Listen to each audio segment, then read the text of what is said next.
ओम नमो भगवते वासुदेवाय.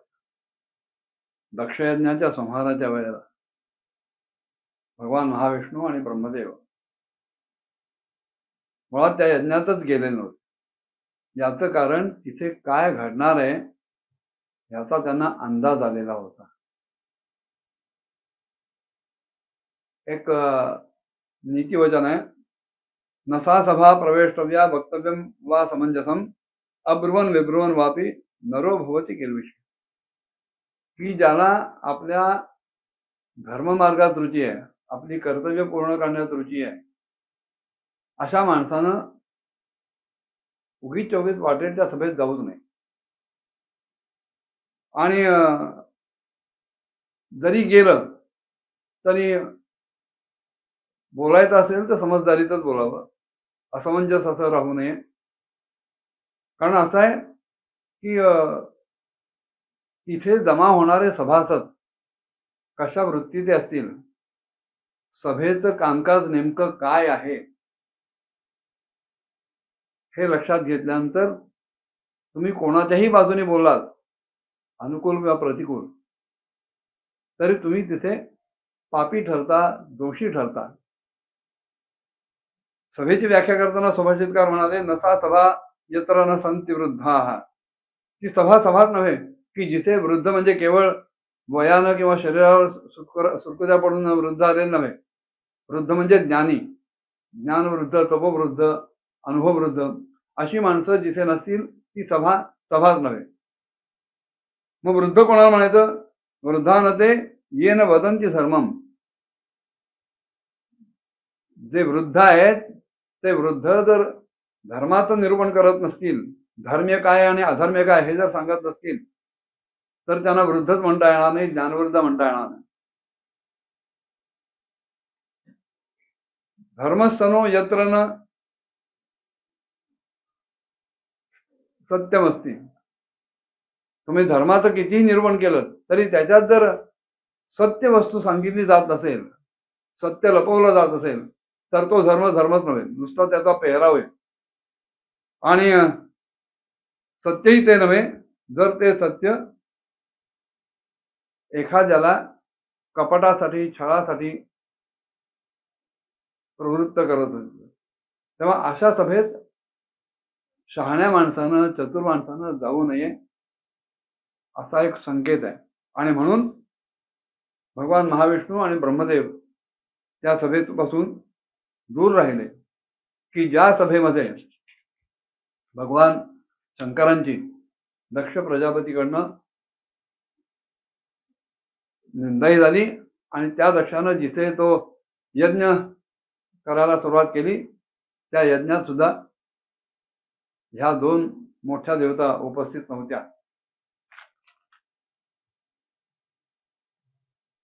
अनेकांनी अनेक प्रकारे विध्वंस करायला सुरुवात केल्यानंतर साक्षात वीरभद्र जो होता तो वीरभद्र दक्षाच्या छातीवर बसला आणि एका धारदार तलवारीनं त्याचं मस्तक छेदायचा त्यांनी प्रयत्न केला, कापायचा प्रयत्न केला.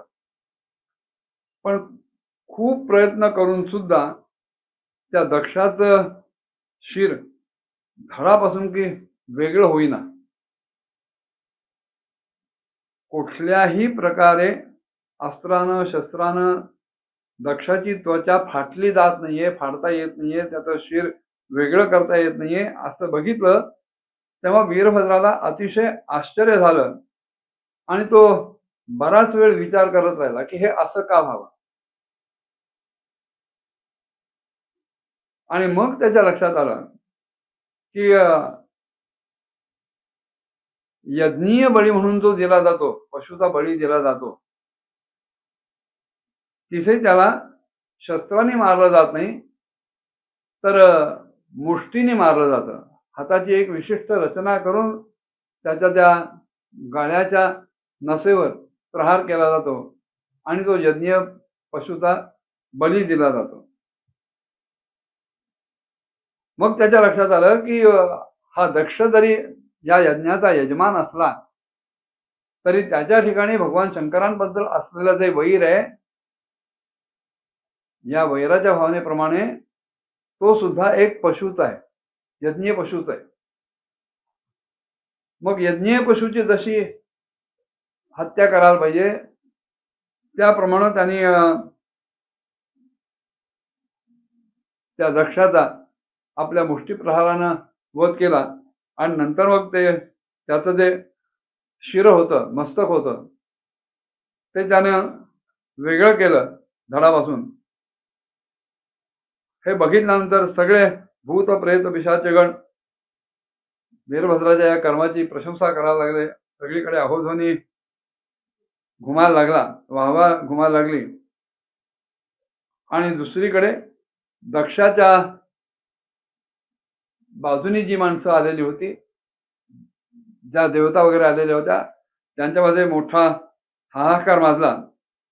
वीरभद्रांना अत्यंत क्रोधाविष्ट होऊन त्या दक्षाचं शिर यज्ञाच्या दक्षिणाग्नीमध्ये फेकून दिलं आणि त्या यज्ञशालेला आग लावून त्या यज्ञाचा पूर्ण विध्वंस करून तो कैलास पर्वतावर निघून गेला, परत गेला.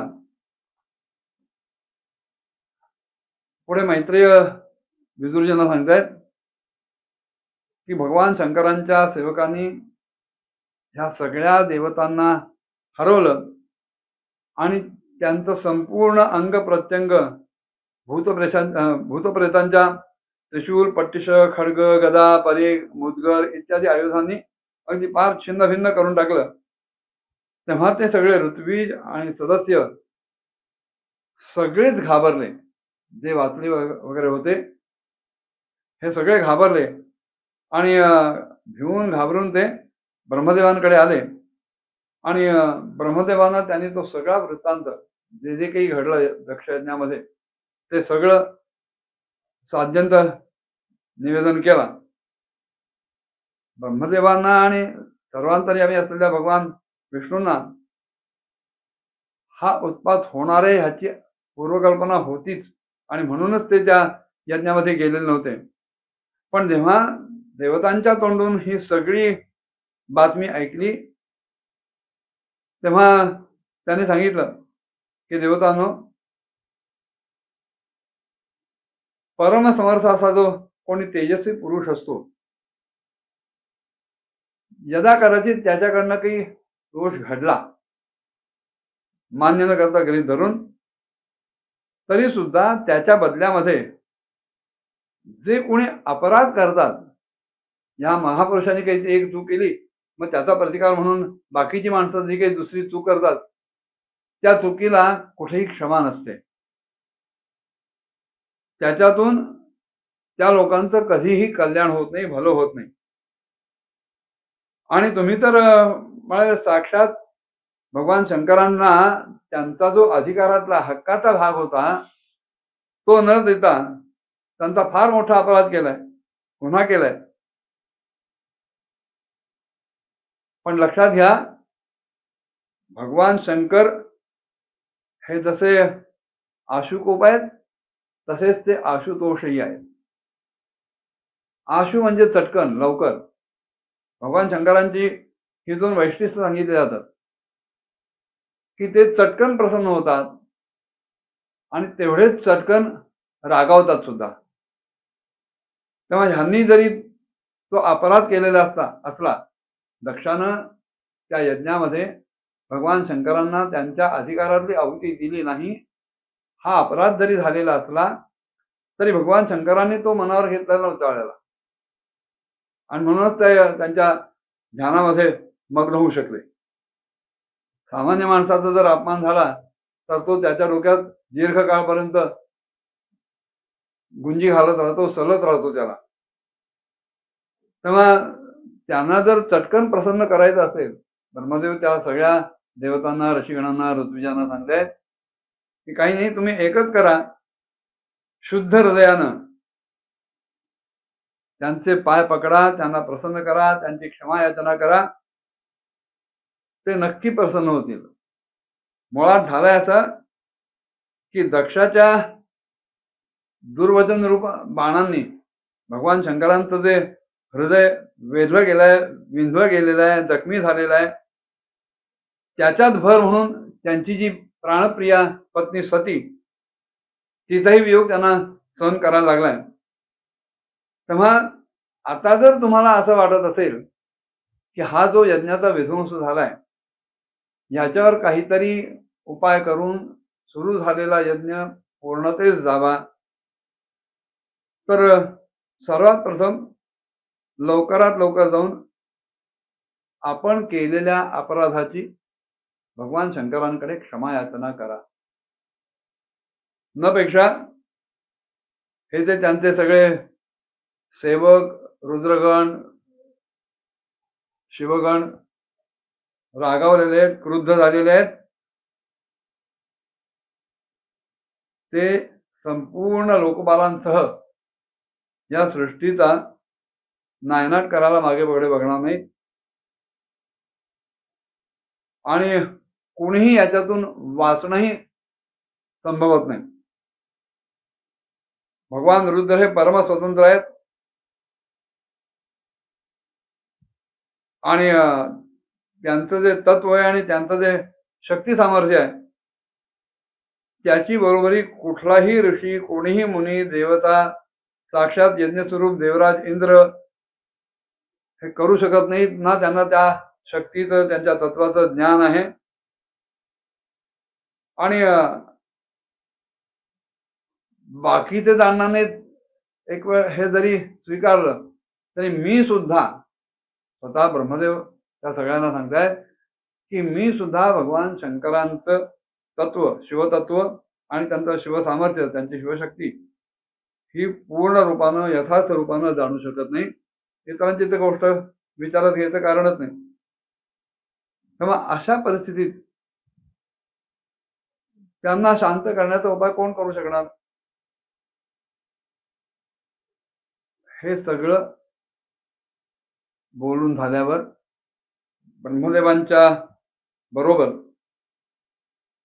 प्रजापती आणि सर्व पितर, अन्य देवता आपल्या लोकातून, ज्या लोकांमध्ये तो यज्ञ वगैरे चाललेला होता, तिथून पर्वतश्रेष्ठाच्या कैलासाकडे जायला निघाले की ते भगवान शंकरांचं अत्यंत प्रिय असं धाम आहे. मग ब्रह्मदेव भगवान शंकरांकडे गेल्यानंतर पुढे काय घडलं, पुढच्या भागात बघूया. ओम नमो भगवते वासुदेवाय.